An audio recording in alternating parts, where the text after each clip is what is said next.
இப்போ நம்ம பார்க்க போகிறது வந்து சீஸ் ஆகுறதுன்னு சொல்லுவாங்க, இன்ஜின் சீஸ் ஆகிடுச்சின்னு சொல்லுவாங்க. அது என்ன அப்படின்னா வந்து வண்டி ஓடி ஓடி தேஞ்சு போகிறது.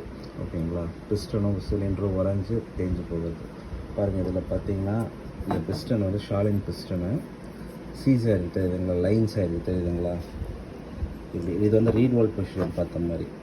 எதனால் அப்படின்னா ஹை ஆர்பிஎம்மில் ரொம்ப நேரம் ஓடுறது, ஆயில் சப்ளை கம்மியாக இருக்கிறது. ஓகேங்களா, ஸோ அதனால் இது வந்து புது பிஸ்டன் எப்படி இருக்குது பாருங்கள். ஸோ நீங்கள் சீஸான பிஸ்டனை ரெடி பண்ணி ஓட்டினீங்கன்னா அந்த அளவுக்கு வந்து பவர் பிக்கப் இருக்காது, இன்ஜின் வந்து நாய்ஸ் வந்துகிட்டே இருக்கும்.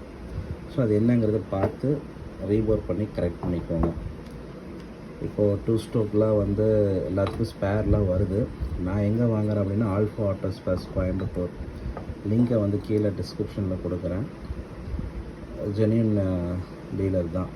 ஸோ ஆல் ஓவர் கொரியர்ஸ் எல்லாமே அவங்க அவைலபிள் பண்ணுறாங்க. நீங்கள் பார்த்து செக் பண்ணி வாங்கிக்கோங்க. தேங்க்யூ.